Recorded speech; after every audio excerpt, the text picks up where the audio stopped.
The cowboy said, "I hear you need a rancher." The widow looked past him and froze. "Before we begin, take a moment to comment. Your city. Where are you watching from today? And once the story is over, don't forget to rate it from 0 to 10. Enjoy the story." The Arizona sun bled low across the Dragoon Mountains. Sky painted in copper and fire. Wind swept the open plain, carrying the dry howl of the desert, rattling sage and mesquite.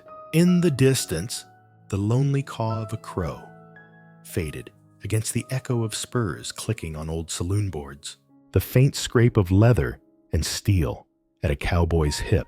At Whitlo Ranch, a knock sounded steady, unhurried.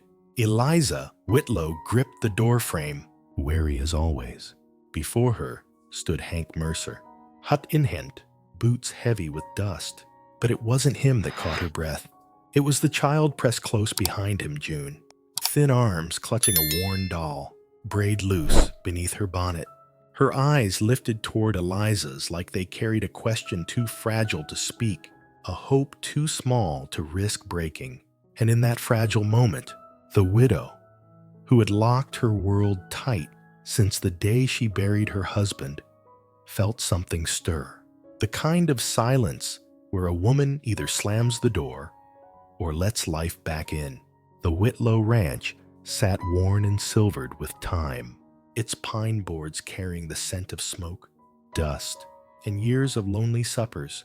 Beyond its fence stretched the Arizona plain, red earth bruised by hooves, fading into a horizon of rail tracks and saloon roofs, where the wind dragged voices long since gone. The desert never slept. It only waited.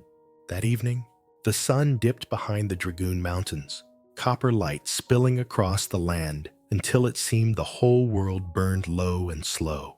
From town, one could still hear the distant clang of a rail hammer, the tired laughter of drifters spilling from the saloon, spurs clinking on warped boards. But here, at the edge of it all, the ranch breathed in silence. Eliza Whitlo stood in her doorway, hand resting near the worn rifle stock, 31 years old. But her eyes carried more winters than that. She had buried a husband, and with him, any softness left in her. Folks in Clifton said she was hard as mesquite bark, a woman who spoke little, trusted less, and kept to herself. The knock came steady, not timid, not demanding, just the kind of knock from a man used to waiting. Eliza pulled the door wide. Hank Mercer stood there, a cowboy, boots powdered with trail dust, hat brim shadowing sharp eyes that spoke of work, not charm. He looked to be nearing 40, broad in the shoulders, jaw set with the weight of roads too long traveled. He carried no swagger, only the quiet presence of a man who'd known war, drought, and graves. And behind him, June, a girl of 10, bonnet slipping loose, clutching a ragged doll missing an eye, her cheeks smudged, her voice absent, but her gaze those wide, searching eyes met Eliza's with a kind of trembling hope that no adult could carry. "I was told you might need a ranch hand," Hank said, voice low as Dry Creek stone. Eliza's answer stuck in her throat. Instinct told her to shut the door, keep her solitude, but June stepped half a pace forward, thin arms hugging her doll, and asked in a whisper, "Do you have animals?" The words were plain, nothing more, but they cracked something open in Eliza's chest. For the first time in years, the widow felt the corners of her lips lift just barely, like the ghost of a smile she thought she'd buried with her husband. And that was enough. She stepped aside. "One night," she said softly, "you can stay." One night. Part 1. The knock in the little girl's eyes. The Arizona sun was sinking behind the Dragoon Mountains, leaving the sky ablaze like dying embers scattered across the horizon. A wash of copper light rolled over the dry grass, brushing against the weathered roof of the Whitlo Ranch. On the porch, warped boards groaned in the wind, sighing like an old house too long without laughter. Eliza Whitlo stood in the doorway, her calloused hand resting lightly on the stock of a Winchester propped against the frame. She was 31, but the ash gray in her eyes had seen more sorrow than a lifetime ought to hold. Since the day Benjamin, her husband, fell in Tombstone, Eliza had lived like a warden of shadows, meals taken out of habit, mornings endured out of duty, every sunset carving another scar, a reminder that in this land, a person could lose everything in the span of a single breath. The wind howled across the prairie, carrying with it the sharp scent of sage and the promise of a far-off rain. From the town of Clifton, the faint clatter of boots against saloon boards drifted in like restless ghosts still pacing through unfinished nights. And then, breaking through it all, came 3 knocks at the door, not hurried, not hesitant, just steady, like the heartbeat of someone who had waited too long. Eliza froze. Out here, a knock at sundown rarely brought good news. Her grip tightened on the rifle, her breath slowing. She eased the door open, and the last of the day's light fell across a dust-worn face. Hank Mercer. He was nearing 40, tall, broad-shouldered, wrapped in a gray coat frayed at the edges. His boots were coated in red trail dust. He didn't look like a swindler. Not polished, not threatening either. Just steady, earth-dark eyes, quiet and unyielding, the look of a man who had walked more roads than he'd ever rested upon. But it wasn't the man who caught Eliza's breath. It was the little girl hiding behind him. June. One arm clung to her father's coat, the other clutching a worn-out doll, seams torn, an eye missing. Her hair, a tangle of darkened gold, had been braided in haste, loose strands falling across a dust-smudged cheek. Her eyes wide, trembling, impossibly clear rose to meet Eliza's. And in that fleeting instant, Eliza saw herself years ago, a young girl waiting on a porch, hoping for someone to open a door and let her in from the storm. Those eyes searching for a miracle cut straight through the fortress she had built around her heart. Hank spoke, his voice low and gravelly, slow as a river in drought. Word is you're needing someone to tend the ranch. I'm Hank Mercer. This here's my daughter, June. Eliza didn't answer. Memories pressed hard, heavy as desert storms. Yet those eyes, the child's eyes, kept her from closing the door. The wood creaked as she pulled it wider, hinges rasping against the desert wind. Hank ducked his head and stepped inside, boots leaving red dust across the floorboards. June followed, hesitant, holding her doll tighter, gaze never leaving Eliza, as if to make sure she wouldn't change her mind. Inside, Whitlo Ranch was another world scent of old pine and coal smoke lingering in the hearth.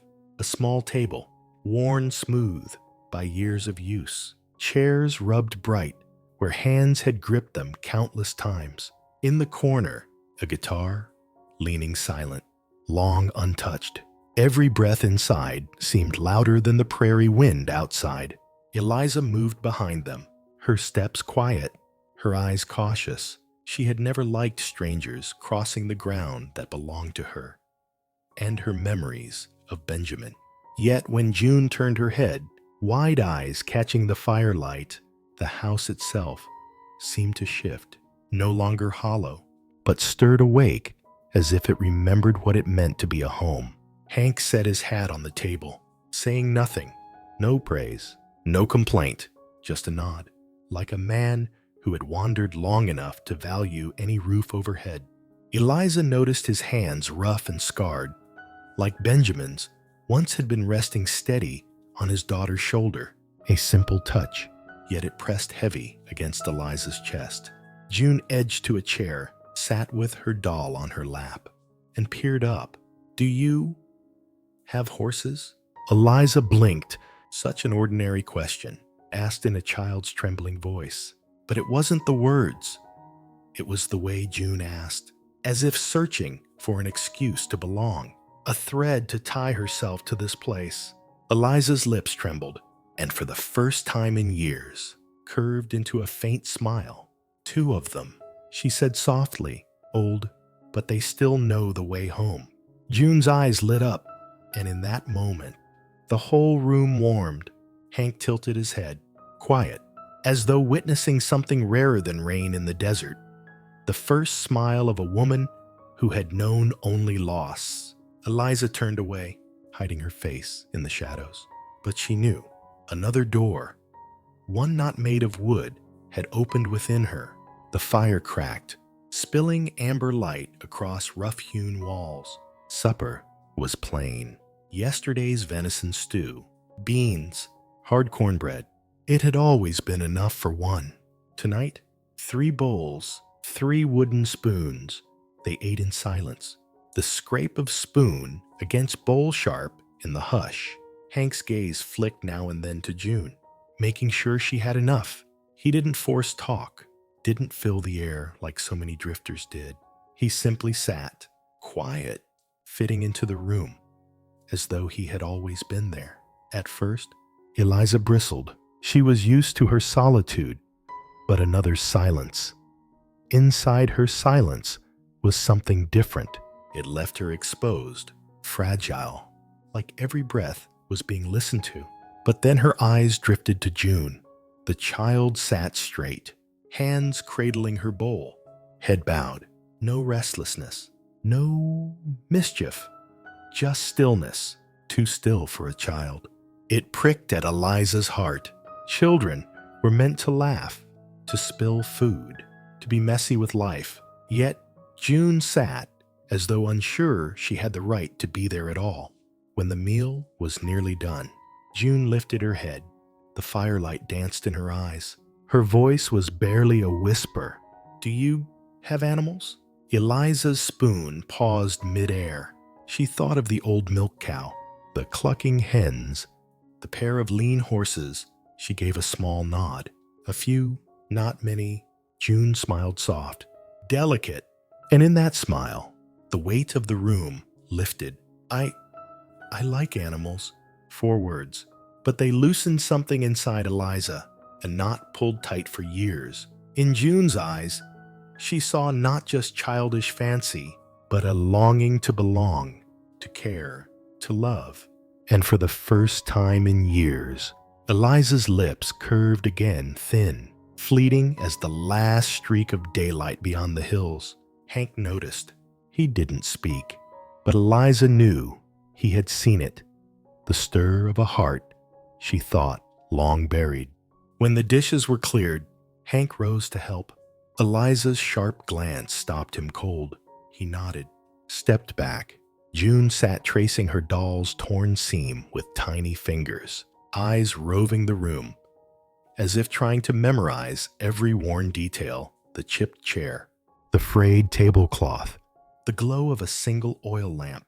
Upstairs, Eliza showed them the spare room unused, dusty, pine boards creaking underfoot, a bed neatly made with faded linens. "One night," she said firmly, voice sharper than she felt. Hank nodded, lowering his bag with deliberate care. June touched the bed cover, stroking it like it might vanish. She looked up, eyes shining in the lamplight. "Thank you."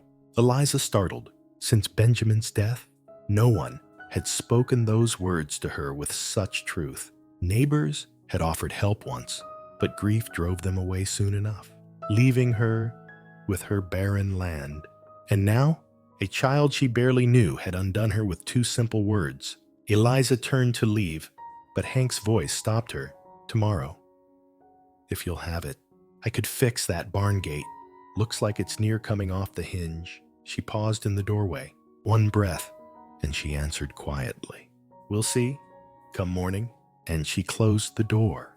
Downstairs, she sat before the fading fire, staring at the last flames. Something stirred inside her. Not fear, not ease either. More like a song she had forgotten the tune of, faintly playing again. Above, light footsteps shifted, then stilled. Eliza shut her eyes, and for the first time in years, She didn't feel like the only soul awake inside that house. Outside, the desert wind moaned. But instead of pushing her deeper into loneliness, it felt like the background to two steady breaths just beyond the wall. That night, Eliza never truly slept, but in the quiet between waking and dreaming, she knew something had changed. From the moment June looked up and asked about the animals, her heart was no longer the barren desert she thought it was. Part 2. The Silent Supper. The fire in the stone hearth whispered softly, sending a wavering glow across smoke-stained pine walls. On the small kitchen table, 3 bowls sat side by side. Usually, there had only been one. Eliza was long accustomed to eating alone, her only company. The moan of the wind outside the door. But tonight, 2 shadows sat across from her. Hank sat upright, spoon moving slow and deliberate, not a sound wasted. His sun-browned face was steady, though his eyes strayed often toward the child beside him. That look half stern, half tender, said without words, "Eat, child." June kept her head low, slim shoulders bent beneath the weight of 2 braids falling forward. She ate in small, careful bites, as though afraid to take too much of food that wasn't hers. Eliza watched in silence. Throughout the meal, no one spoke. Only the faint clink of spoon against crockery, the crackle of kindling, and the whistle of wind through the cracks in the door. She felt as though she had stepped into some strange play. The quiet man, the too polite child, and herself, the woman torn between turning them out or letting her eyes linger too long. In the fire's glow, Eliza noticed June's hands, thin, pale, one of them clutching the ragged doll in her lap like a shield. The child's gaze flickered often toward Eliza, tentative, searching, yet filled with a hunger far deeper than food. That look reminded Eliza of wild horses at the corral gate, ready to flee, yet aching to belong. Hank cleared his throat, breaking the silence. "Food's good," he said. His voice was low, rough, but true. Eliza gave only a slight nod. No words. Still, her heart stumbled faster, not at the compliment, but at the strangeness of a man's voice filling the house where for years there had been nothing but wind and ash. Then June lifted her face. Firelight shimmered in her wide eyes as she whispered, almost like a prayer, like animals. 4 small words, yet they struck deep. An arrow through the wall of cold stone Eliza had built around herself. Her lips trembled. Then, before she could stop it, the faintest smile curved across her face, a fragile thing, rare as the last streak of sunlight over the red desert when the day has gone. Hank's spoon stilled. His eyes caught the change. He said nothing, but his silence was heavy, knowing. Eliza turned quickly away, unsure if it was the fire or the child that had stirred her heart awake. The meal went on, slow and quiet. Hank remained steady, movements calm as an oak standing against wind. Yet Eliza saw something different in him, something she had never seen in the rough men who drifted through her door. There was no boasting, no hungry eyes. His every act was for the girl, sliding a piece of meat into June's bowl, straightening the shawl on her shoulders, brushing a bone aside with calloused fingers that somehow moved with gentleness. Eliza studied June longer than she meant to. The girl set down her spoon, small hands folded, doll perched like a faithful companion at her side. She did not fidget, did not whine. She only looked around the room, quiet, drinking it all in, as if each worn crack in the wood, each old utensil, was something precious. And then June spoke again, her clear voice cutting through the hush. "Papa says, good folks never let their animals go hungry." Eliza blinked, startled. It wasn't a question. It was a statement, a child's quiet test. She tightened her hold on the spoon, then answered simply, "No creature here's gone hungry." June nodded, a small smile lifting her lips. Strange how such a fragile smile could press so heavy on Eliza's chest, like a burden handed over, or perhaps a trust she hadn't expected. For the first time in many years, Eliza felt the silence wasn't a weight pressing her down. It was a blanket thin, worn, but enough to wrap three lonely souls together. The meal passed unhurried. Hank ate little, more intent on watching June than feeding himself. Eliza noticed, and in that simple act, setting aside his own share for his daughter, she saw something she had once known. Memory came rushing back. A winter night, the blizzard raging outside, Benjamin sliding his bowl across the table. "Eat, Liza, I'm strong enough. You need it more." She hadn't thought much of it then, but now the echo of it burned. Sharp and tender, June sat between them, a small thread stitching two broken worlds. When her eyes lifted toward Eliza, clear as a lake after rain, Eliza felt again what she had forgotten. The way a child's gaze could make you believe you had the power to set the world right. Her throat tightened. She wanted to speak, but the words tangled. Instead, she rose, crossed to the shelf, and pulled down a jar of honey left from the last season.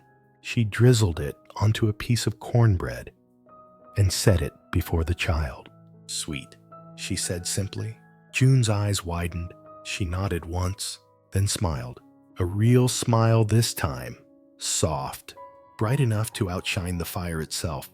Hank's shoulders eased, as though a long-held weight slipped quietly to the floor. In that moment, Eliza understood. Silence did not always need filling. Sometimes it was the space where the smallest words, the faintest gestures, could build a bridge between hearts once shattered.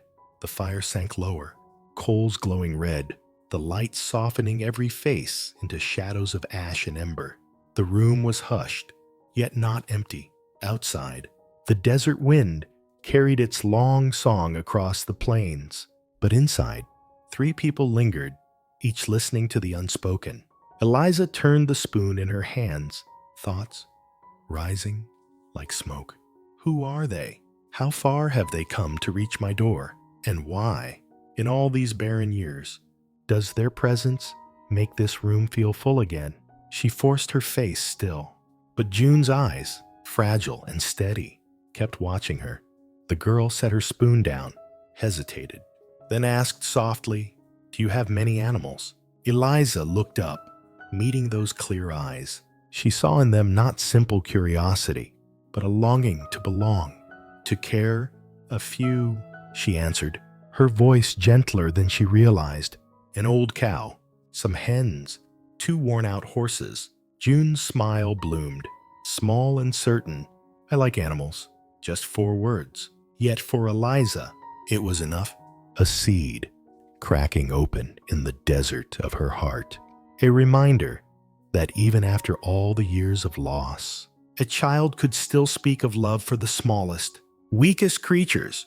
Her lips trembled, and at last, a faint smile broke free, the first since the day Benjamin was lowered into the cold earth. Hank saw it.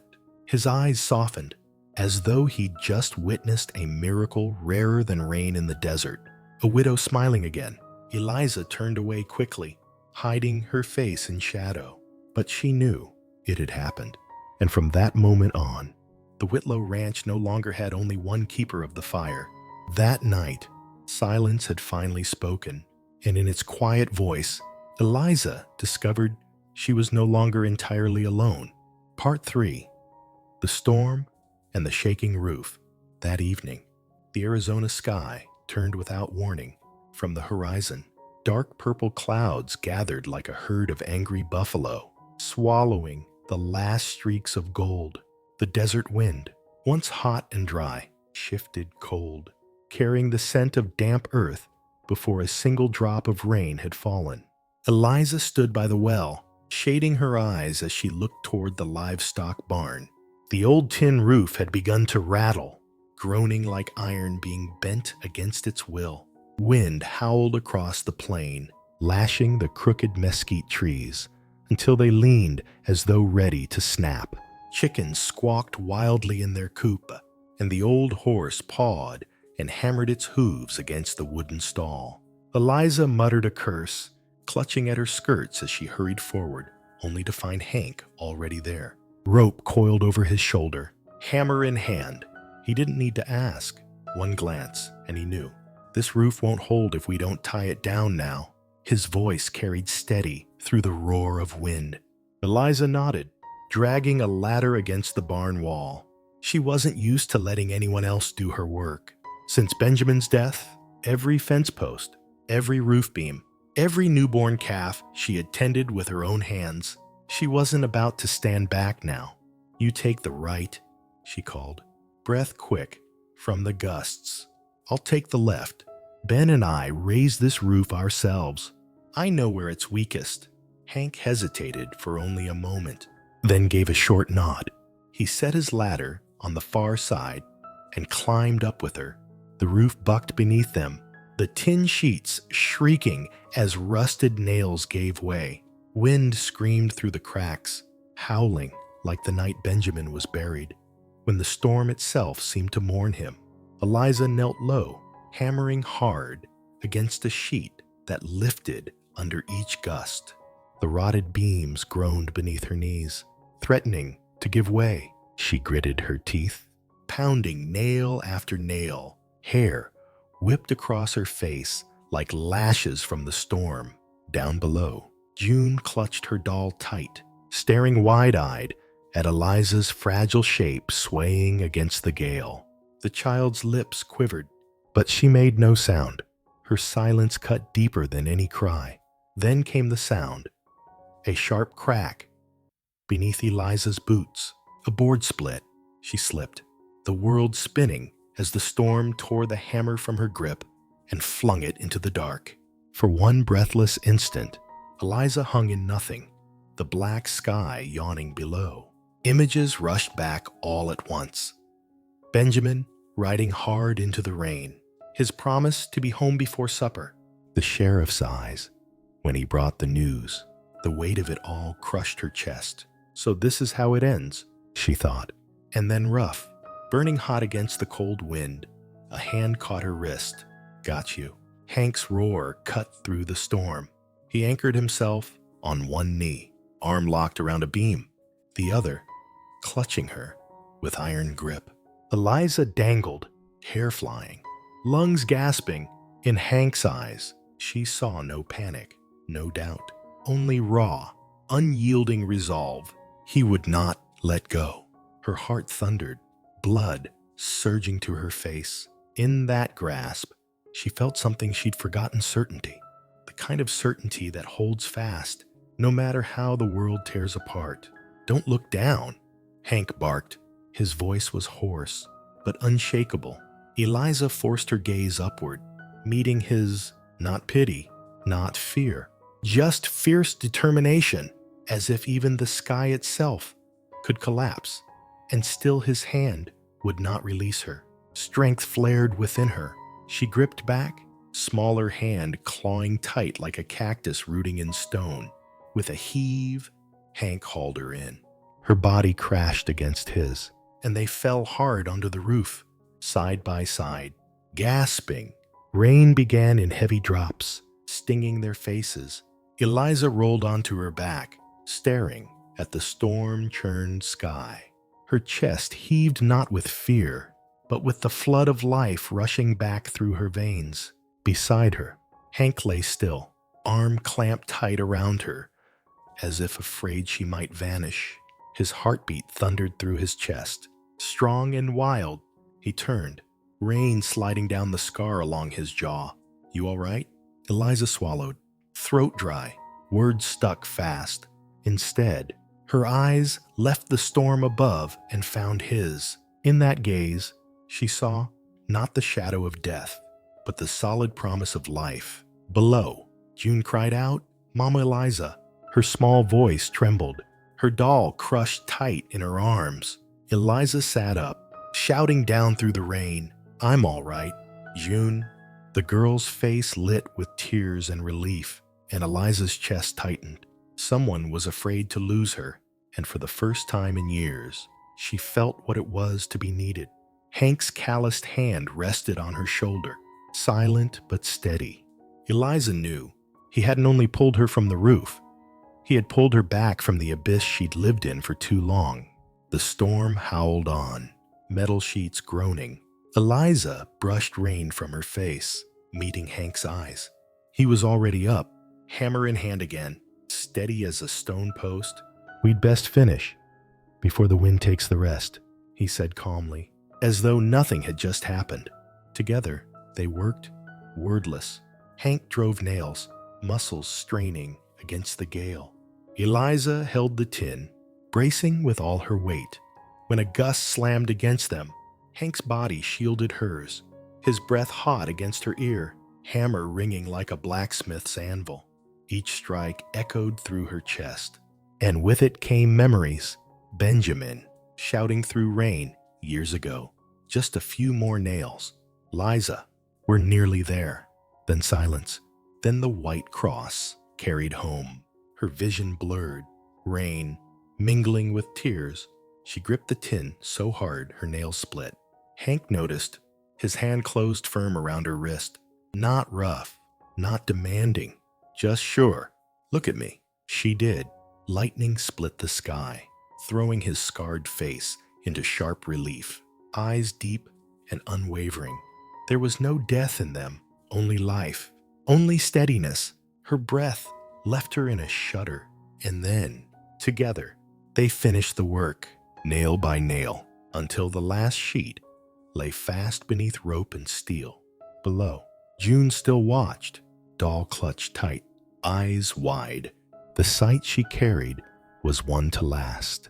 Two figures braced side by side, holding the roof through the storm, and perhaps holding something greater than the roof itself. When the final nail was struck, the roof stilled, wind shrieked past, but the barn held. Hank and Eliza looked at each other, no words, no need. In the hush that followed, trust had been hammered into place as firmly as the nails. The storm ebbed at last, retreating like a beast too weary to fight on. Rain eased to a scatter of drops, each tapping the roof like a drumbeat of survival. Hank gathered his tools, hands bloodied and raw, but he didn't complain. He tugged off a torn glove, shoved it in his pocket, and cast one last look over the roof, satisfied. He turned and offered Eliza his hand. She hesitated, then placed hers in his, the same hand that had caught her from the edge. This time, no terror, no despair, only a quiet weight pressing in her chest. On the ground, June ran to Eliza, flinging herself into her arms, the sodden doll wedged between them. But Eliza didn't care. For the first time in years, she held someone small and trembling against her chest, and the ice around her heart cracked back inside. The fire in the hearth roared back to life, warmth spilling across the dim kitchen. Eliza set water to boil, her hands still trembling. Though her eyes had changed, Hank sat near the door, watchful, not intruding, but always there, like a silent guard. Eliza glanced at him. His sleeve was torn, blood streaking his arm. She stepped forward, wrapping cloth around the wound. Hank looked up, their faces close enough that she felt his breath. "Thank you," she whispered, words thin as smoke, yet heavy with all she carried. He only nodded. Words weren't needed. That night, when June finally slept, Eliza sat alone on the porch. The scent of wet earth drifted on the night breeze. The roof above her pinged softly, drying under moonlight. She stared out over the wide red plain. Memories of Benjamin still lingered, but they no longer held her fast. One hand had pulled her back from the storm. One child's cry had broken her solitude, and Eliza knew she had not died with her past. Some part of her heart still lived, still beat, still believed. And so, on that night after the storm, for the first time in many years, Eliza Whitlo no longer felt alone. Part 4. The Letter Under the Floor. The month's last moon slanted through the window, laying a pale stripe of light across the pine wood floor. After the storm, Eliza had found no rest. The house was quiet. Only the steady tick of the wall clock and June's gentle breathing from the next room. She sat in Benjamin's old armchair, the worn Bible he had once carried resting heavy in her lap. Her fingers traced the cracked leather, each crease whispering of his voice. Yet when she opened it, there was no comfort, only emptiness. Setting the book aside, she rose and drifted across the room. The dark bookcase loomed in the corner, silent as a sentinel. Her hand brushed its face, finding a thin crack along the wood. Curious, she pressed, and the floorboard beneath gave a hollow sound. Eliza froze. All these years, she had never noticed. Kneeling, she pried at the board with her nails. It lifted, revealing a small, hidden cavity. Inside lay a single yellowed envelope, edges frayed, seal brittle with time. On its front, in fading ink, "Wushiwusta kunoen." Me Whitlo, for her eyes only. Her hands trembled as she drew it out. The scent of old paper rose like a ghost. As if she were touching a whisper from the grave, she tore the flap and unfolded a sheet of paper. Handwriting slanted, hurried, born of fear. Eliza, if you are reading this, know that Benjamin did not die by accident. The Dry Creek Syndicate had a hand in it. They wanted the land. They will return. Beware the man who smiles. The words struck like bullets. Eliza sat still, the desert wind seeping through the cracks, carrying the damp breath of storm. The last lines blurred as her eyes filled. For years, she had believed Benjamin's death an accident on the rails. She had cursed his recklessness, cursed fate itself. But now, truth cut deeper. He had been killed. Old grief roared back, but it did not drown her. Instead, something else surged heat, raw and searing. Her fists crushed the paper tight. The Syndicate. The name etched itself into her bones like a brand. From far off came the echo of a horse's cry, drifting up from the direction of Dry Creek. Eliza lifted her head, eyes burning with a fire she thought long gone. Grief no longer chained her. It had become fuel. She sat for a long time, the letter trembling in her grip. She knew that if Hank saw it, the path ahead would change forever. Yet she wasn't ready, not out of fear, but because the letter was a key, and behind that key lay an abyss she had spent years avoiding. She shoved it back into the envelope, slid it deep into the bookcase drawer, and shut it hard. Her heart raced as though she'd committed a crime. Bootsteps on the porch. "Hank!" He entered, dust of the day still clinging to his shoulders. The door shut behind him, and at once he sensed the air was different. Eliza stood at the table's edge, back turned, shoulders taut. Something wrong. "Mrs. Whitlo." His voice was low, never pressing. She turned, forcing a smile that vanished as soon as it came. No, just tired. But her eyes betrayed her. They weren't weary. They burned. Hank studied her. He'd seen that look before, not in the broken, but in those who'd buried their dead and chosen to rise. "I've seen that look," he said quietly. "On the battlefield.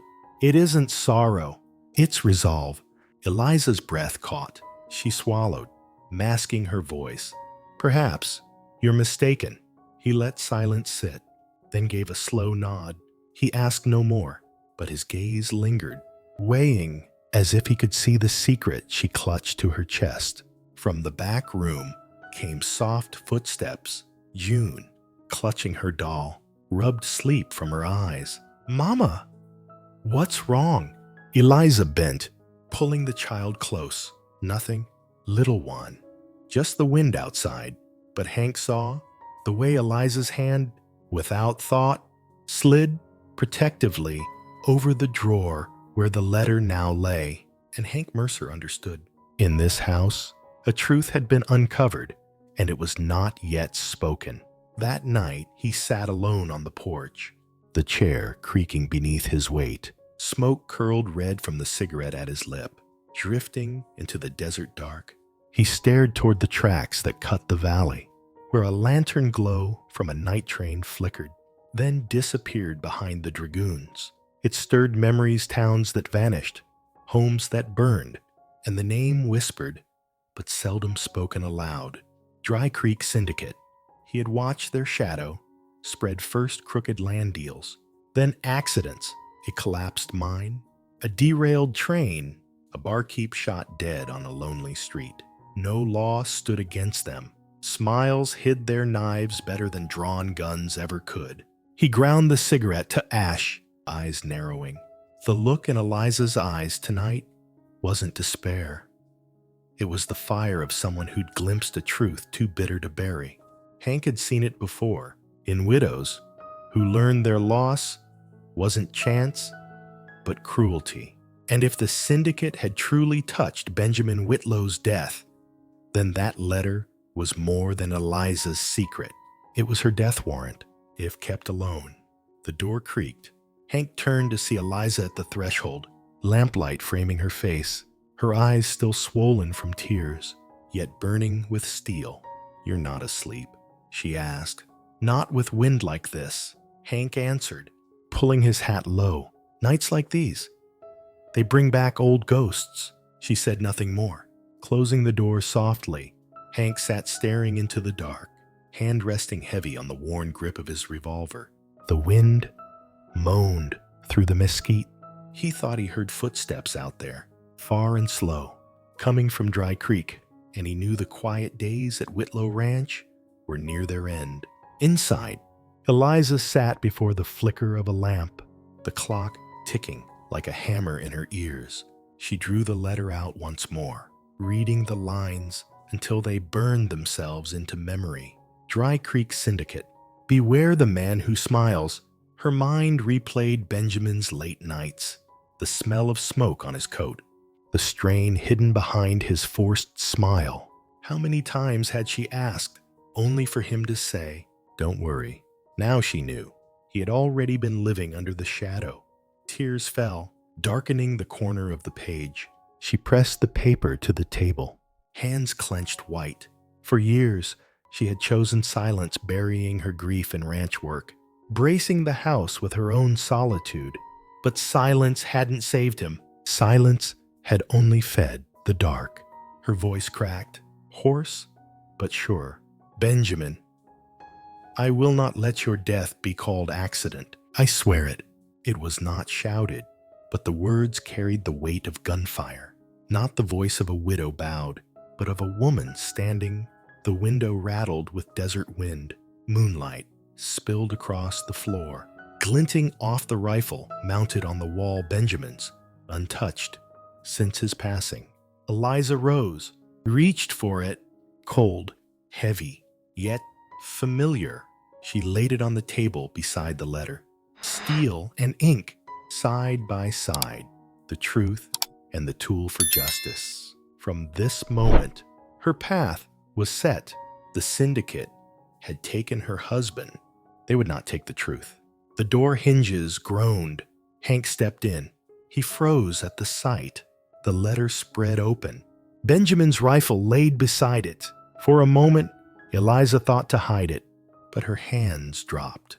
There was no turning back. Firelight threw their shadows long on the wall. Two figures caught in the same silence. Hank's gaze asked without words, "Is this truly the road you mean to take?" Eliza's voice was steady, each word heavy as stone. "Hank, I know why Benjamin died. Not accident, not fate. Them." He stepped closer, boots thudding on wood. His eyes fell on the letter, then the rifle, then her clenched hands. "Dry Creek Syndicate," he muttered, the name tasting like old ash. His gaze darkened with memories of towns erased. Eliza drew a deep breath. "I won't keep silent. If he died for the truth, then the truth will see daylight." The weight of her vow hung thick in the room. The fire popped, the wind keened, and still the silence pressed close between them. Then Hank pulled out a chair and sat across from her. No pledge, no speech, but the act itself was oath enough. You will not stand alone. Eliza's eyes trembled, then steadied. She rested her hand on the rifle, pushing it halfway across the table. Hank's gaze followed. Slowly, he nodded. That night, by the light of a sputtering lamp, no one smiled, no one wept, but a truth had risen from under the floorboards. Whitlo Ranch was no longer only a place of ghosts. It had become the beginning of a war with the dark. Part 5. The plan against the Syndicate. That night, the ranch kitchen glowed with nothing more than a single oil lamp. Its trembling flame cast long, restless shadows across the walls. The scent of burning pine clung to the air, while the roof creaked under the desert wind, reminding them that this land was no longer safe. Eliza sat at the head of the table, a dark shawl pulled tight around her shoulders. Before her lay Benjamin's letter and his revolver, just as they had the night before. Hank sat opposite, arms crossed on the table, silent, watchful. Neither spoke, but the air between them was thick enough that each breath sounded like the cocking of a gun. At last, Eliza lifted her gaze. Her eyes were still rimmed with the memory of tears, but they no longer trembled. We can't sit idle anymore. I will not let the Syndicate come here and strip away what's left of this land. Her voice was calm, but sharp as steel. Hank gave a slow nod, his eyes darkening. What is it you aim to do? Eliza drew a breath, laying her hand on the letter.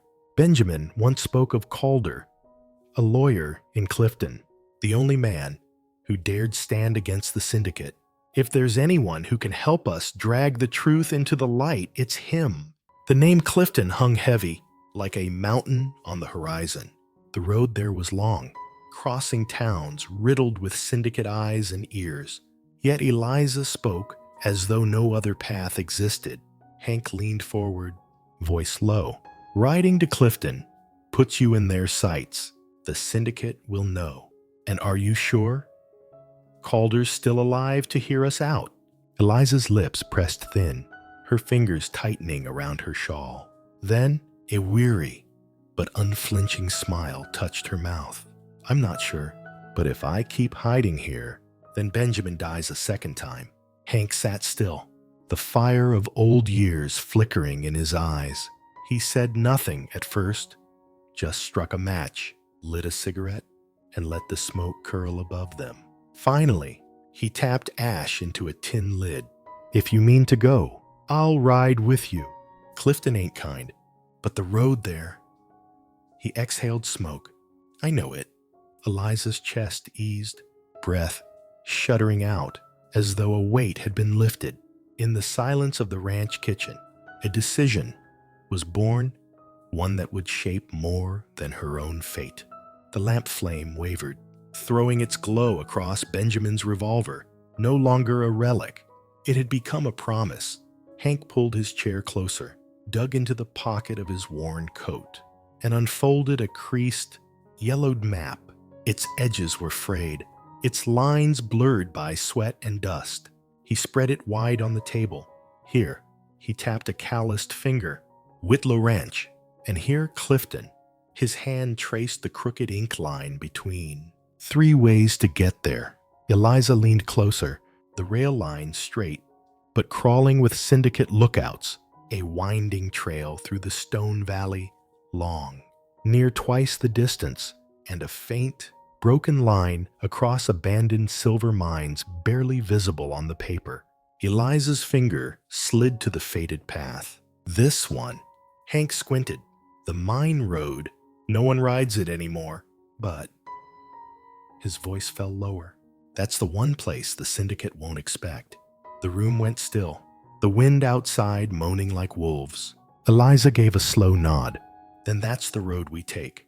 Hank's brow furrowed, ready to argue, but her eyes stopped him. There was no fear left in them, only resolve. From the moment she had touched Benjamin's gun, she had crossed a line that could never be undone.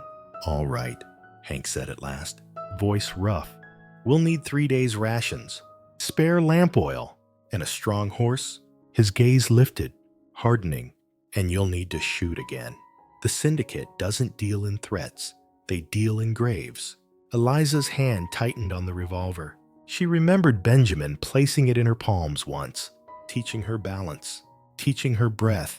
The ache of his absence swelled, but with it came strength. "I'll learn again," she said firmly. "This time, I won't hide behind anyone." The lamplight swayed, throwing their shadows long across the map, their figures falling over the faint mine road. It was the least chosen path, yet now the only way forward. Out by the corral, under a veiled moon, Hank set an old barrel as target. He brushed the dust from Benjamin's revolver and handed it to Eliza. "Still remember how to hold it?" he asked. Her hand trembled as she took the cold steel. Memories surged the last morning Benjamin left with that gun at his side, never to return. She had sworn never to touch it again, yet here it was, heavy as fate in her hand. Hank stepped close behind, steadying her shoulders, feet apart. "Breathe easy. Don't fight it. Let your breath guide the shot." She closed her eyes briefly, then opened them, fixing on the blurred barrel in the dim light. Her finger pressed the trigger. The shot cracked like thunder, scattering night birds. The recoil jolted her arms, the bullet sinking far wide. She staggered, nearly dropping the weapon. Hank said nothing. He only set the barrel straight again and pressed the revolver back into her hands. First shot's always the worst. Again, her lip bit hard, her chest tight. But when she saw June's face in the window, eyes wide, doll clutched tight, Eliza felt strength rise where fear had lived. She leveled the gun once more. The second shot rang. Sparks flashed as the bullet nicked the barrel's edge. Eliza gasped, her heart hammering, but her eyes lit with a fire she hadn't felt in years.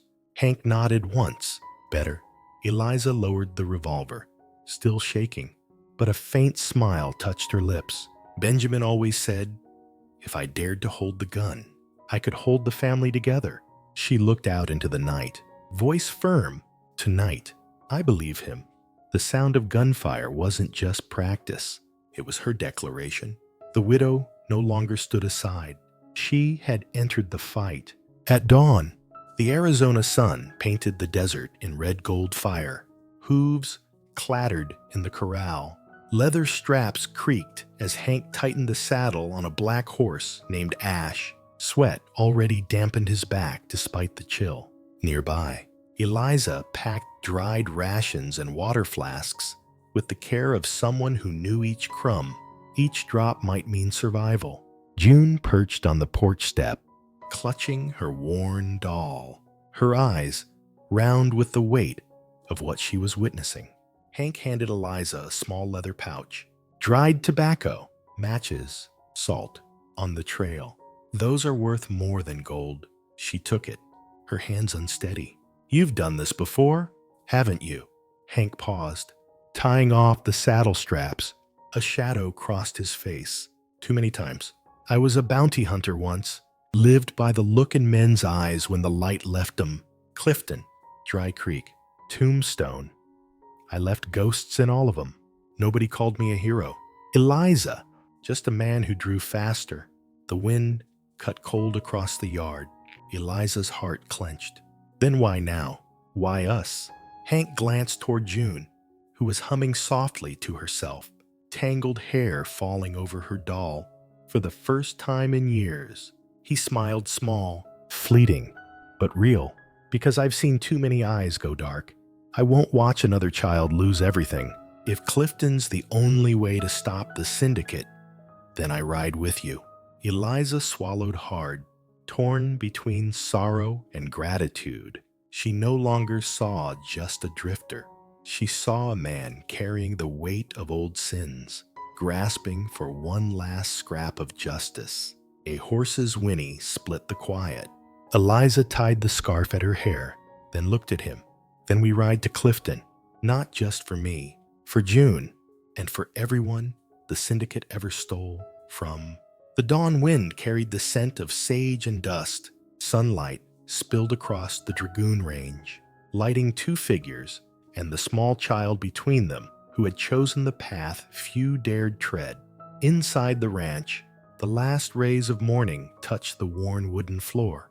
Eliza buckled the last strap of her pack, fingers rough but heart unsteady. From the porch, June asked in her soft, bell-clear voice, "Are we going far?" "Mama." Eliza paused, then nodded gently. "Yes, sweetheart, far beyond Dry Creek. There will be mountains, forests, even old tunnels." June hugged her doll, smiling. "I'm not afraid, 'cause where there are bad people, there are good ones standing together." The words struck both adults silent. Eliza turned away, her eyes stinging. Hank bit his jaw, lifting his gaze toward the rafters. A child's faith had cut straight through the walls they had built around themselves. He knelt before June, resting a weathered hand on her tangled hair. "You're right, little one. Bad men may be many, may be strong, but three souls standing side by side, that's enough to make them think twice." Eliza watched, her throat tight. She had believed herself hollowed out, a widow with nothing left but land.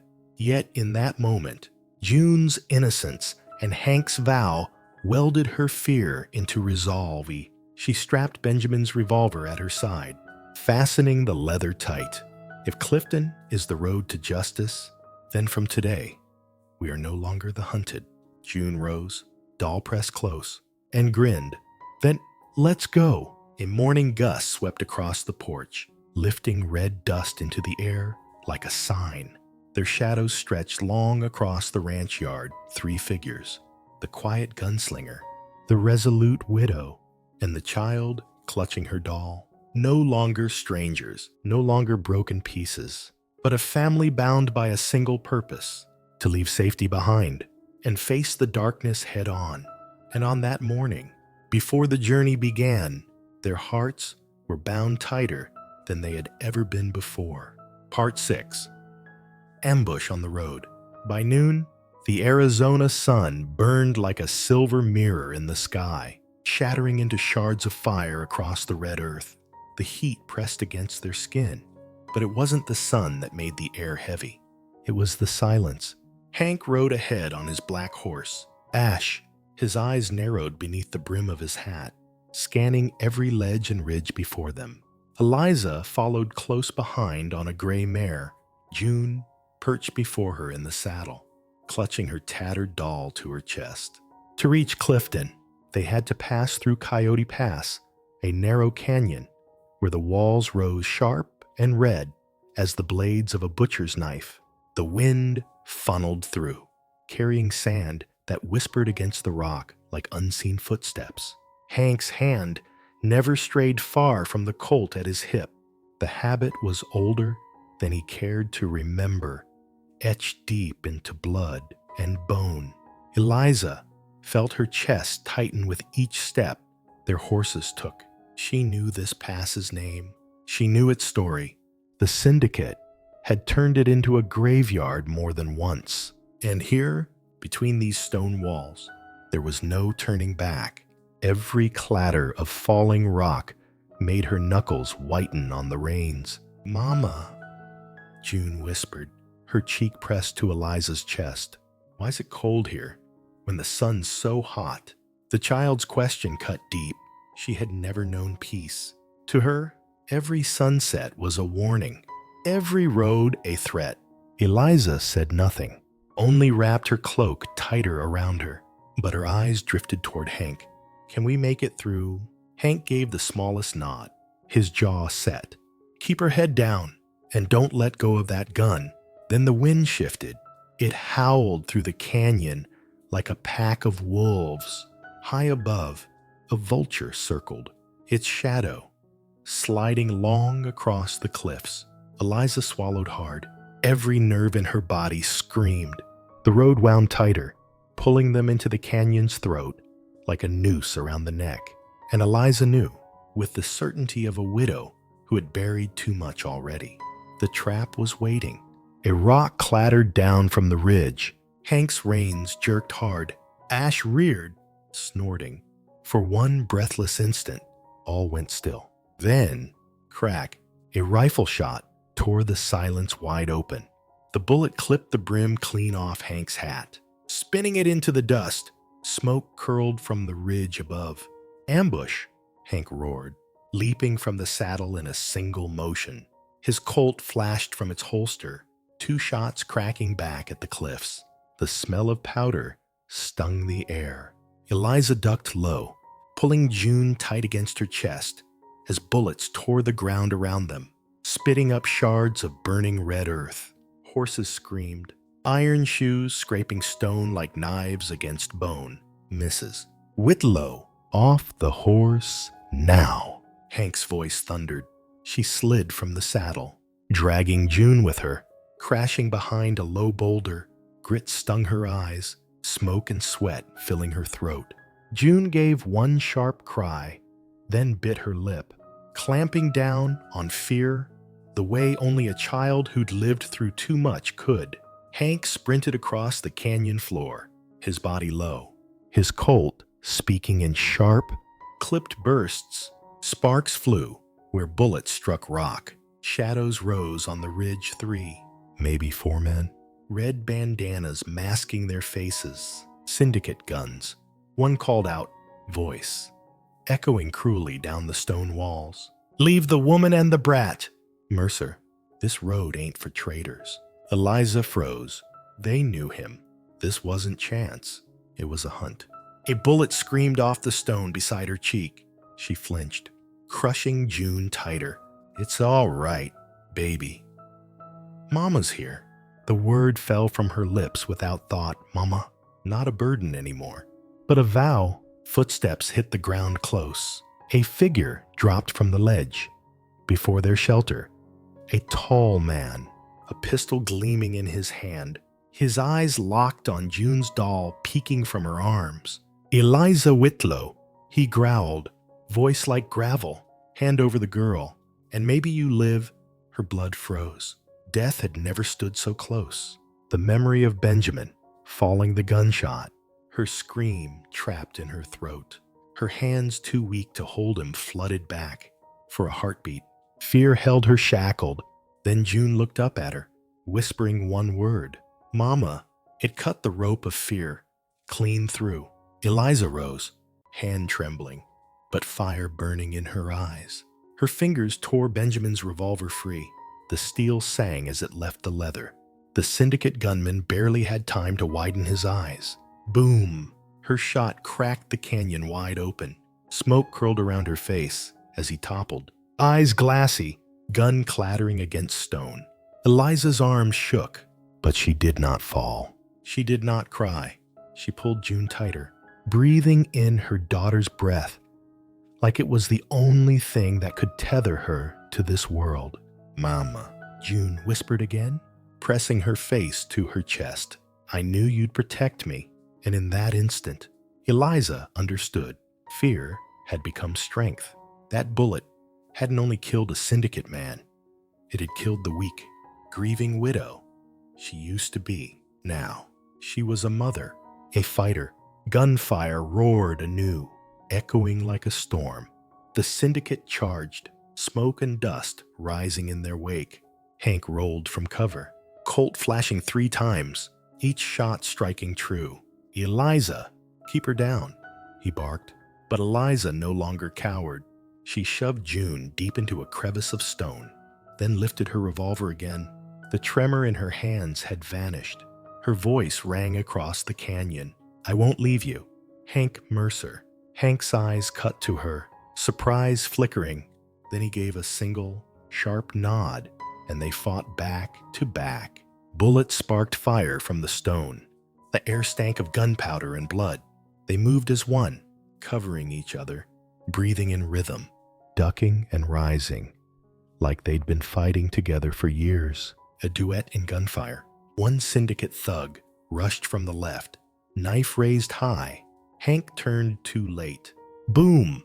Eliza's shot took him down before the blade ever fell. Blood stained the dust at Hank's boots.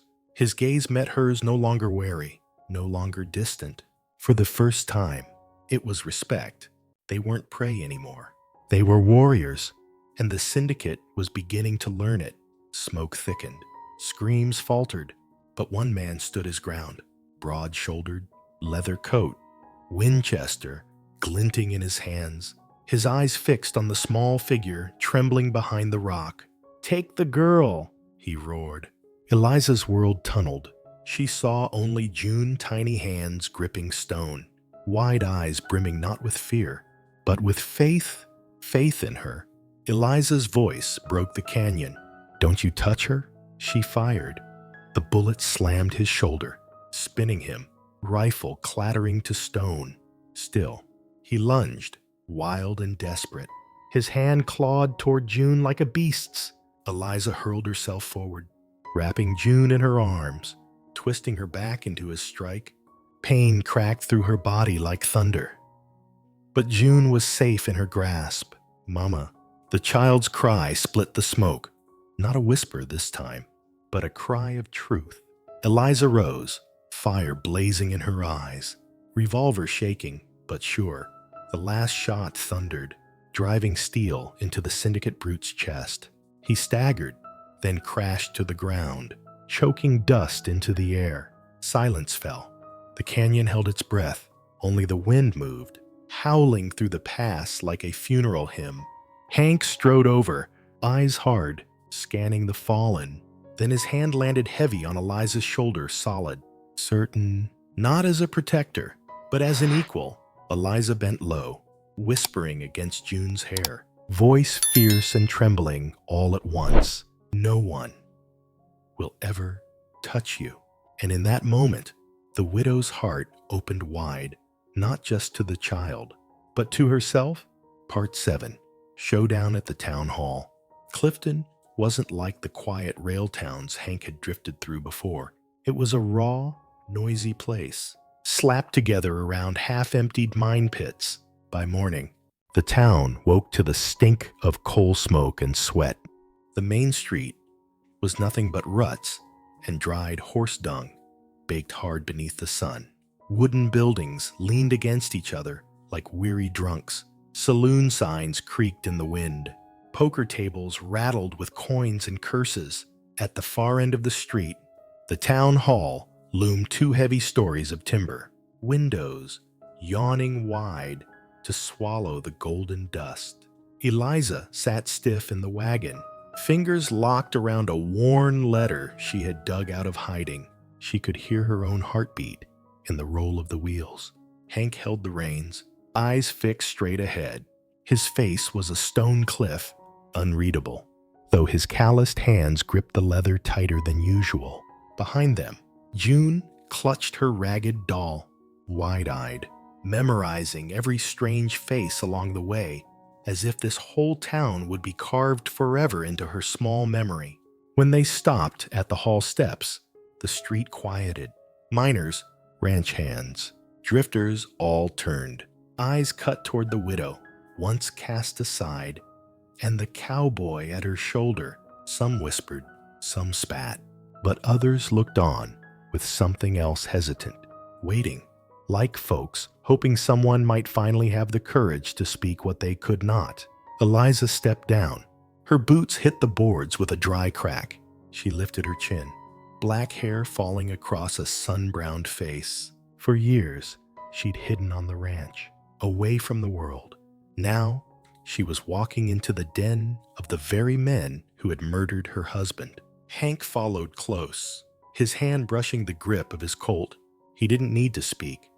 The smallest nod said enough. "If it comes to blood, I'll be there." Inside, the hall was packed.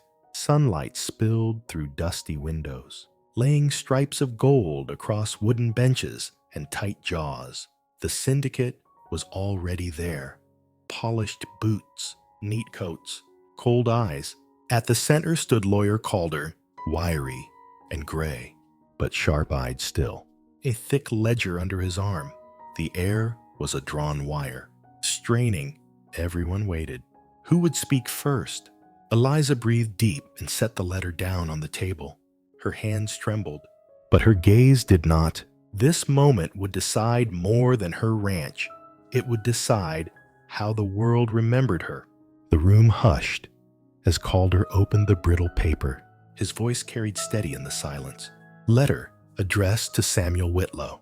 It warns of the Dry Creek Syndicate's illegal seizure of land, threats made to his family. Signed by a local official who disappeared shortly thereafter. The words fell like stones. A murmur rippled through the benches. All eyes cut toward the syndicate men in their fine coats. One with a bristling beard barked a laugh, voice rough with whiskey smoke. Old paper ain't proof, and what's a woman know about land? Eliza didn't blink. She stood straight, her voice low but hard as iron. Paper may wither, but my husband's blood is fresh in Whitlo soil. You've sown fear, burned barns, forced the weak to sell. Everybody here knows it. They just haven't dared say it. The crowd stirred. An old miner leaned on his crutch, eyes wet. A shopkeeper's wife clenched a handkerchief tight, whispering, "It's true." Calder turned to the syndicate, his words ringing. Will you deny dozens lost their land through forged contracts? Will you deny Samuel Whitlo was gunned down after refusing to sell? The room thickened. Sunlight spilled across the floor like a hanging rope. One syndicate man sprang up, hand at his pistol. Watch your tongue, old man. We won't be slandered. Hank stepped forward, boots striking the boards. He didn't draw, only fixed the man with cold gray eyes that froze him mid-motion. Nobody needed more blood here, but every soul in the hall felt the thread pulled taut. Then Eliza turned to the crowd, her voice steady as a church bell. You know the truth. I haven't come to beg. I've come to ask. How much longer will you bow? How much longer will you let them own your fear? The hall shivered. For the first time, eyes met instead of sliding away. Sparks caught in the hush, waiting for breath to fan them. A cane struck the floor sharp, defiant. The crippled miner rose, voice cracked but fierce. Enough. I lost my legs in the syndicate's mine. They tossed me aside like a dog. Yanguan Desiai. I stand with the Whitlo widow. That sound lit the fire. A rancher with graying hair stood, voice shaking but sure. They took my land last year, called it a contract. I never signed. The shopkeeper's wife lifted her chin, hand trembling around a rag. My husband died, owing them. I know it wasn't no accident. Voices rose, one after another. Grievances long buried spilled into the air. The widow wasn't alone anymore. The whole town was speaking with her. The syndicate men shifted, unease, breaking through their polish. One spat hard. Lies, just bitter paupers whining. But his shout drowned in the roar of awakening. A silver-haired woman at the back cried out, "We've bent our necks too long? How many dead? How many ruined? No more." The hall shook with it, like a storm rolling through Dragoon Pass. For once, fear was the stranger here. The bearded syndicate boss slammed a fist on the table. His voice cracked in fury. "Quiet. Any man who stands against us dies like Samuel Whitlo." The room froze. His words were a knife twisting through every heart. Fear clawed back into faces. Shoulders hunched. The noose tightened again. Then came footsteps. Slow, heavy. Hank stepped forward, out of the shadows. His boots echoed like war drums. He planted himself before Eliza and June. His shoulders, a wall of iron. "You want to say that again?" His voice was gravel low, but sharp enough to cut bone. The room strung tight. The syndicate boss sneered, pistol half drawn. But before steel cleared leather, the sound of hammers cocking filled the hall. Not syndicate guns, Town guns. The miner leveled a battered Winchester.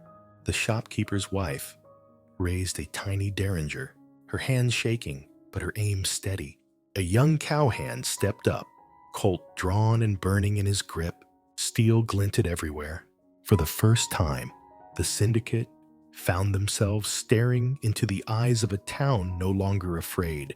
Eliza stepped up beside Hank, her voice calm, unyielding. Enough blood's been spilled on this land. We don't need another corpse. But if you push us, no. This, Clifton, is done. Bowing, the boss looked around, teeth bared, sweat in his beard. He saw it. Then the balance tipped. A shot now would be suicide. Slowly, with a curse, he shoved the gun back into its holster. His men followed, eyes darting, stripped of their swagger.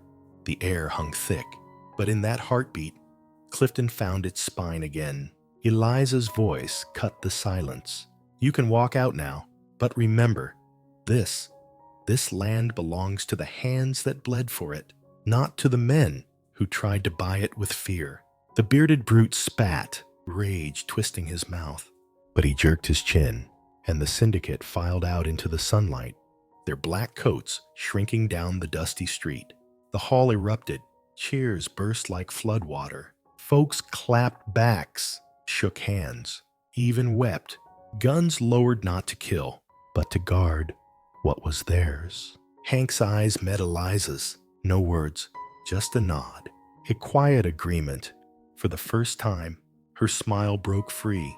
Not a mask, but a flame, born from ash.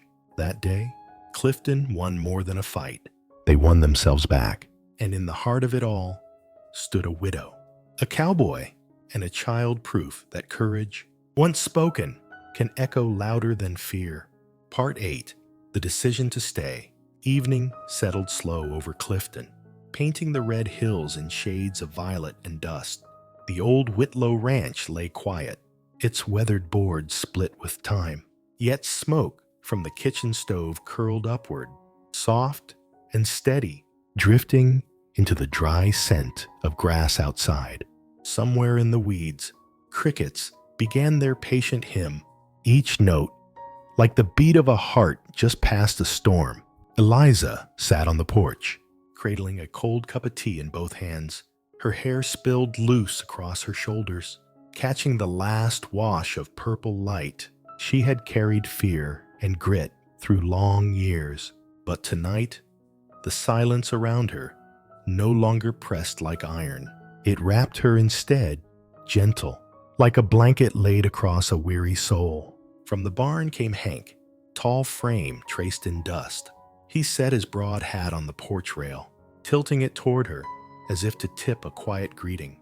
The smell of leather and horse clung to him, his boots leaving dry tracks across the planks.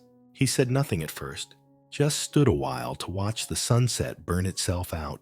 Then he sat beside her, chair creaking, and for a long spell, the two shared only silence. But the silence was not heavy, not like those first dinners when distrust hung thicker than smoke. This silence was gentler, like a wordless country hymn, steady and warm.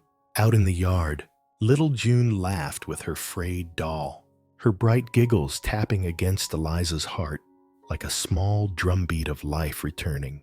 Eliza turned, her eyes shadowed yet lit faintly in the violet dusk.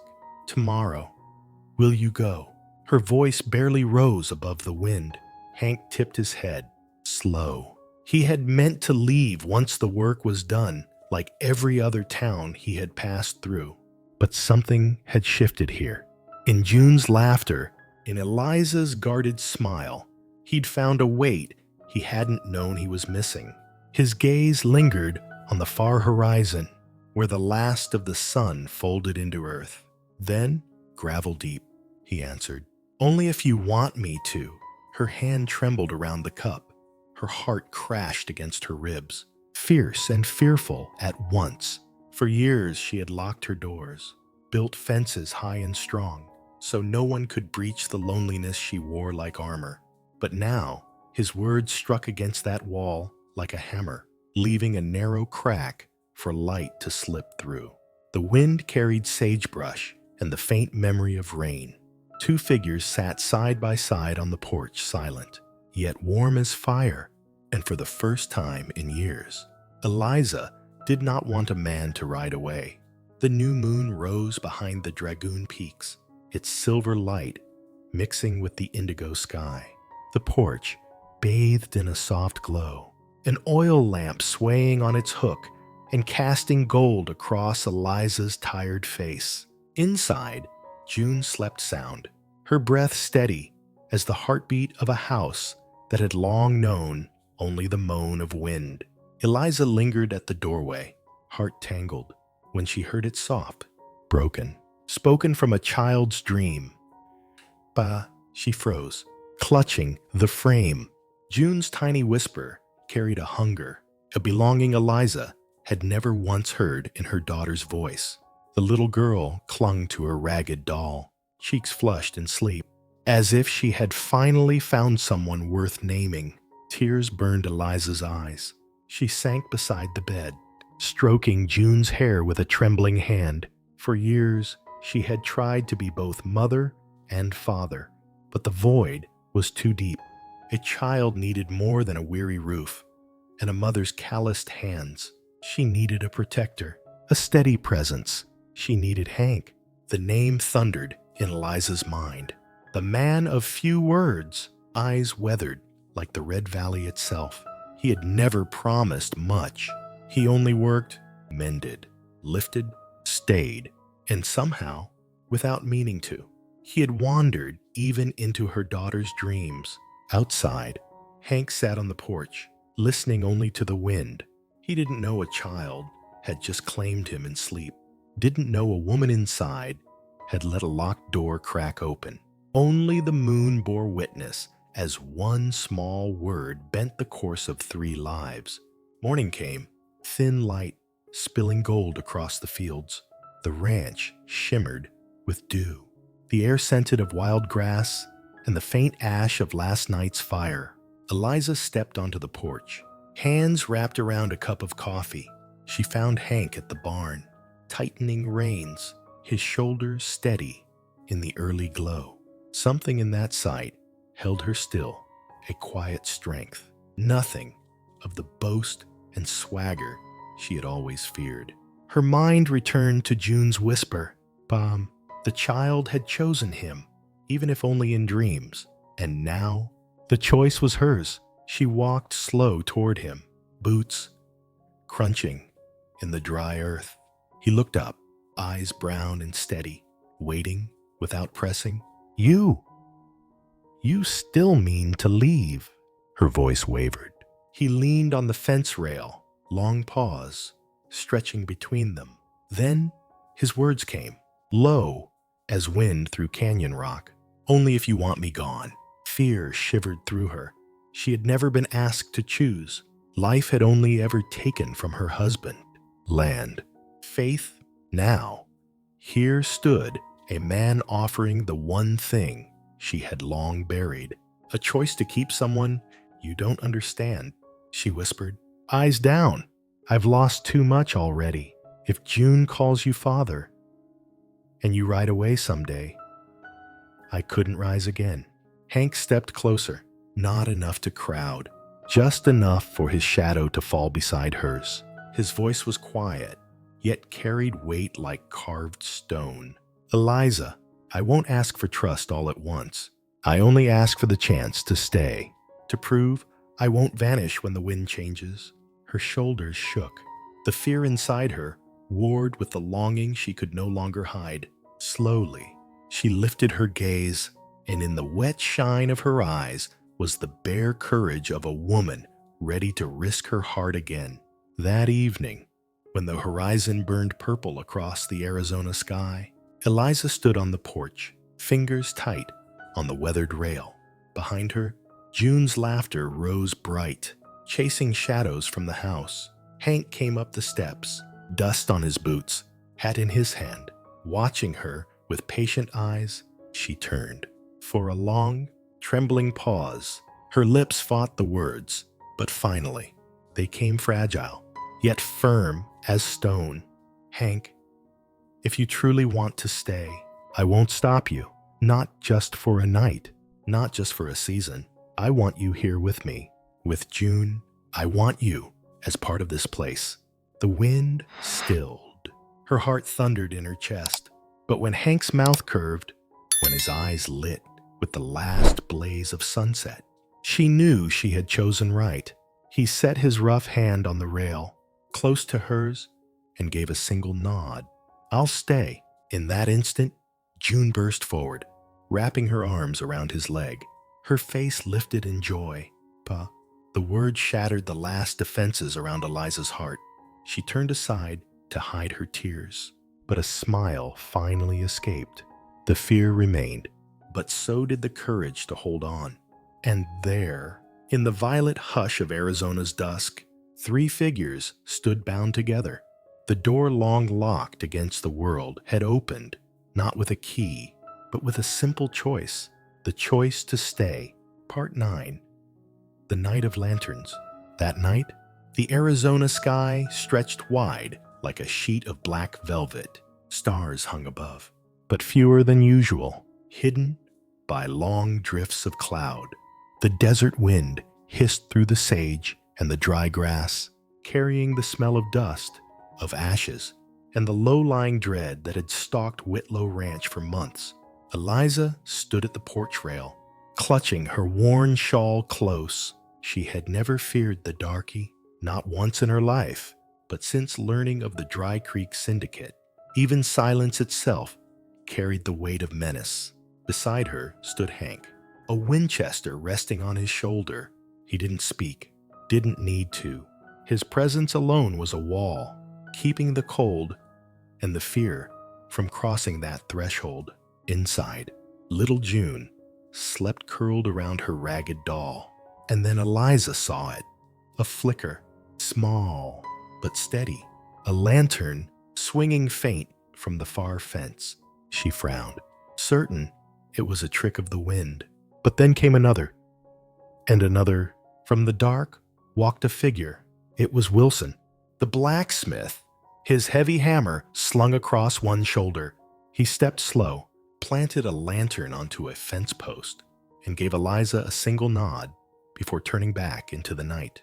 Then came the Grants, husband and wife, hand in hand, setting 2 lanterns by the gate.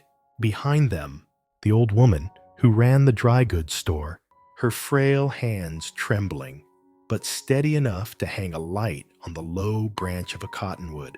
Eliza froze, eyes stinging not from the wind, but from something deeper.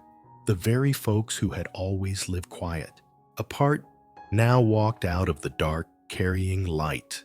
Not guns, not shouts, only lanterns, and each one burned brighter than any rifle, whispering in unison, "We are here.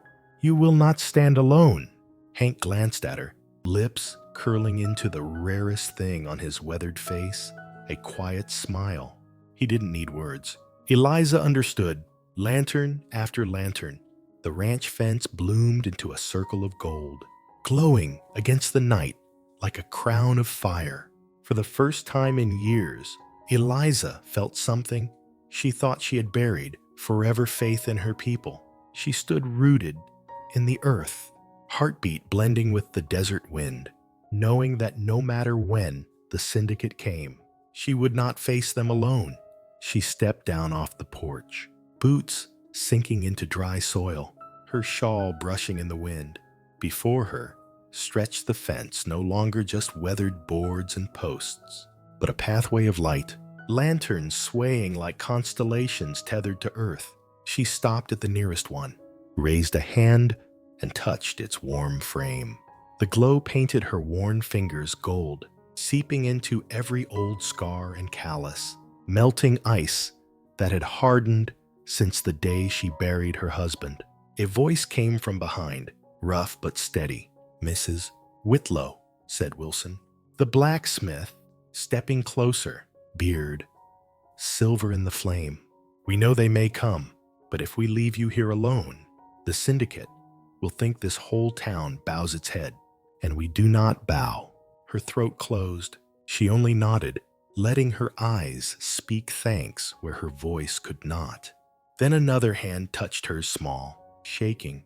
It was Mrs. Grant, pale and frail, who rarely left her house anymore. But tonight, she had brought her own lantern. "This house of yours," she whispered, "is ours tonight, too." A smile cracked across Eliza's face, the first real smile in years. Lanterns kept appearing, one after another, each carried by townsfolk who came and went without fanfare. Each flame was more than fire. Each was a vow, a silent handshake, a bond. On the porch, Hank's tall frame stood dark against the circle of light. His eyes caught hers, quiet but firm, as if to say, "See, Eliza." It was never just us against the dark. She lowered her head quick, before anyone could see the tears, but her hand still held the lantern's warmth, and in her chest, a new rhythm thundered. The rhythm of trust returned. By then, the moon had climbed, pale and thin as a silver scar. The lanterns burned on, their yellow fire pushing shadows back across the fields. At the barn, Hank and a few men drove fresh posts into the earth, testing every rail and brace with steady blows. The hammering echoed through the canyon wind like a drum of defiance. Eliza watched, shawl pulled tight. She had dug and set those posts alone for years, hands raw, heart weary. But tonight, strong hands worked alongside hers, even if she no longer touched the wood. And in that, the burden lightened. Hank straightened, wiping sweat from his brow, voice gravel rough. "It ain't these fences that'll keep the devils out. It's us. Knowing we see each other, knowing no one's left alone." Wilson clapped him on the shoulder. "Come dawn, if the Syndicate rides this way, they'll see this light before they see our guns. And they'll know Clifton stands behind this woman." The words struck Eliza like a bell. This woman? Not the widow Whitlo. Not the cold Eliza whispered about in saloons. Tonight, she was a symbol of a strength the whole town now shared. June peeked out, doll clutched to her chest, her eyes wide at the glow around their home. "Mama," she whispered, "I've never seen so much light in one place." Eliza pulled her close. She couldn't answer, but the truth pressed sharp and sweet inside. She had let this house drown in silence too long. Tonight, others had lit it for her. Soon, women arrived as well, carrying baskets of bread, quilts, steaming pots of stew. Grace, the seamstress, set food on the porch table, her voice firm. "You'll need more than rifles. We'll see that no one here goes hungry." Ruth, who had once sold Eliza sugar, with a cold stare, laid a quilt at June's feet. The child shouldn't shiver in this wind. The girl whispered, "Thank you," and that single word nearly broke Eliza's chest. She looked at the faces around her, faces that had once turned aside. Now, in lantern light, they shone not with gossip or suspicion, but with resolve. She swallowed hard, voice breaking like rain in the desert. I thought all I had left was this ranch, but tonight, I see more." Hank laid a hand on her shoulder, solid, wordless. "Enough." The desert wind rose, whipping hard, bending the lanterns, but none went out. Hands reached, steadying them, and through the glow stepped Harris, the oldest farmer in town, his back bent, voice rough as gravel. "We won't let the Syndicate take what's ours, not the land, not the spirit of this town. These lights are our vow. We stand together." Silence fell, not the silence of fear, but the silence of prayer. The only sounds were the wind, the creak of wood, the hiss of flame. Eliza felt warmth rise from the ground beneath her boots. She looked around at the scarred hands, the steady faces, the circle of light binding them all. She looked at June's small hand, squeezing hers, trembling yet strong. And for the first time in endless years, Eliza squeezed back. Hank's harmonica lifted, slow and low, a hymn drawn out of desert night. Notes wove through the firelight, rough but true, until voices rose, grace, then others, singing an old hymn once sung in Clifton's chapel, thin at first, then full, a chorus rising against the Syndicate's shadow. Eliza did not sing. She only stood, eyes wet, lips trembling, and let the sound carry her.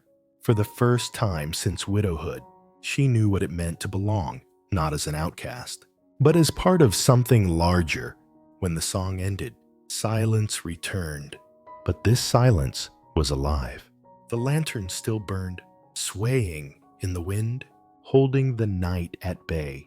Eliza raised her eyes to the stars, brighter now, above the clouds, and knew that no matter how sharp the road ahead, this night had carved itself into her heart forever. She was not alone. Part 10, 3 chairs, 1 home. That night, Whitlo Ranch lay quiet as a held breath. Only the chirping of crickets under the dry grass and the whisper of wind through weathered planks broke the silence. On the porch, 3 wooden chairs sat in a row, old, mismatched, scarred by time yet together. They formed a line as though waiting for this very moment. Eliza sat in the middle chair. It was the one she had claimed for years, where she used to sit alone, listening to the wind, keeping her grief silent so it wouldn't break her voice. Tonight, to her right was Hank, quiet as always, his cowboy hat resting on his knees, his gaze set far across the darkened hills. To her left, June leaned against her shoulder, clutching the ragged doll as though it were a living thing. No one spoke, but this silence was not the old silence of heavy sorrow or fractured loneliness. It was a silence shared, breathing in unison. Eliza looked from side to side, and for the first time in years, the porch no longer felt empty. 3 chairs, 1 porch, 1 home. The lantern swayed gently in the night breeze, casting a golden glow that wrapped the 3 of them in a single frame.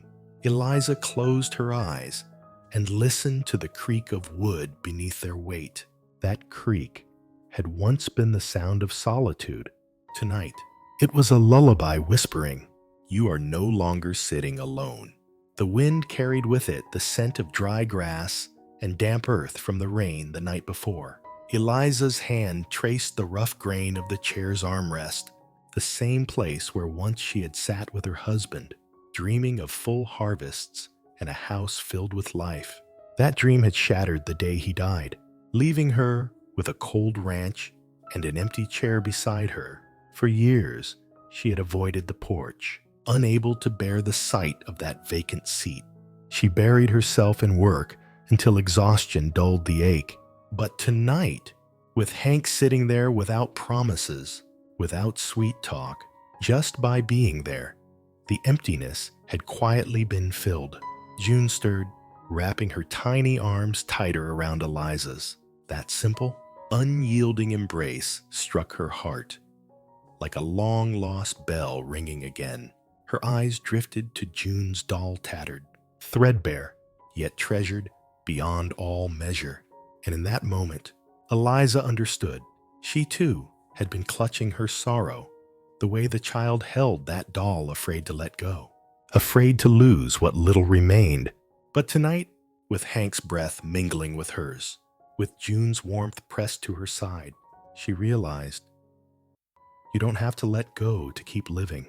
Sometimes, all it takes is another hand willing to share the weight. The lantern's glow fell across the porch floor, drawing 3 shadows side by side. No gaps left between them. Hank sat solid and still, his broad back straight, his calloused hands resting easy on his knees. He didn't glance at Eliza, didn't need to. His eyes stayed on the horizon, where the Dragoon Mountains vanished into night. She had known men who spoke too much, men who promised more than they could keep, men who drifted away when the winds changed. Hank was different. He spoke little, but his silence was steadier than any vow. Then, without warning, Hank reached for the small knife resting near his chair. He bent down, the blade catching the lantern light, and carved a small mark into the wooden armrest. The sound of steel against dry wood was clean, decisive. Eliza turned to him, startled, but Hank only said one slow, gravel-deep line. "This chair is mine now." That was all. No flourish, no explanation. Yet her heart jolted at the weight of those words. Plain and steady, they were a milestone. He was staying, not just to share meals or chores, but to share the porch, the silence, the nights. June looked up at Hank and smiled a pure child's smile. She might not have understood, but she felt it. From now on, the 3 chairs would always be filled. The lantern swayed, its glow falling across the fresh mark Hank had cut small, but enduring, proof of a decision that would not fade. June shifted, her small voice barely a whisper. "I like it here, because it feels like a real home." Eliza froze. For years, the ranch had been nothing more than a shelter, a place to endure against the wind and the memories that haunted her. She had never dared to call it home. The word was too tender, too painful. Yet from June's lips, it struck Eliza like a forgotten hymn, soft, aching, and true. Her hand trembled as she touched June's shoulder. The other hand, hesitant for a moment, settled over Hank's rough palm. No words, just touch. An admission. Yes, this is home. Tears slipped down Eliza's face, not from grief, but from the strange joy of returning, of belonging once more. 3 chairs, 3 souls, 1 porch.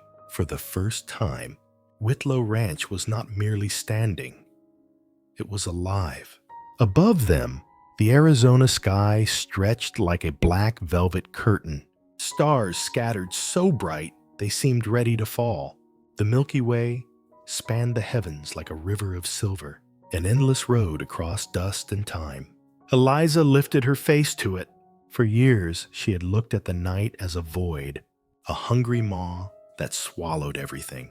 Tonight, it was different. Tonight, it reminded her there were still lights small, steadfast, that never ceased to shine. She held June's hand tighter, then looked to Hank. He sat firm, hat on his knees, eyes steady as the mountains beyond. He didn't need to say a thing. His presence was vow enough. Eliza's voice was little more than a breath, but it carried across the porch. Whitlo Ranch. At last, it's become a home. No reply was needed. June nestled deeper against her. Hank gave a single, quiet nod. That was enough. Out beyond the porch, the western wind moved across the plains, but for the first time, it did not carry loneliness. It was a song, wild, untamed, but tender too, blending with the heartbeat of those who had chosen to wait, to care, and to stay. Whitlo Ranch was no longer merely standing strong. It was alive. It had become home. Crescent moon over the prairie. A new moon hung like a silver blade in the night sky, its gentle light spilling across the red prairie that stretched clear to the horizon. Lanterns along the fence still burned, glittering like fallen stars gathered close around Whitlo Ranch. The wind drifted through the grasslands, carrying with it the scent of sage and pinewood smelling. For the first time in years, like a lullaby of peace, Eliza sat on the porch, June fast asleep against her shoulder, the child's breath steady as the beat of a warm drum. In her small hand, she still clutched the threadbare doll, silent witness to a long, weary road. Beside them sat Hank, quiet, his eyes fixed on the distance. A man once a solitary drifter, now rooted by the weight of his steady presence. When Eliza reached out, he took her hand, not tight, not loose, just enough to let her know she was no longer alone. And in that moment, Eliza saw it clear. All the losses, all the silent years she had locked away her heart, had led her here to this night. This porch, these two souls. The storms had passed. No more gunfire. No more howling winds slipping through broken boards. Only a hush of warmth remained, like the breath of a new beginning, she whispered, half to herself, half to the pale moon above. It's never too late to start again. Family, sometimes, is simply the ones who chose to stay, who never walked away. And so Whitlo Ranch, once a place under threat, had become a home marked not by walls or fences, but by 3 chairs, a single lantern, and 3 hearts brave enough to believe in each other. If you were in the cowboy's boots, would you stay to protect the town or ride off into the wild? Let me know in the comments. If you were Eliza, would you open the door to them or keep your distance, afraid of being hurt again?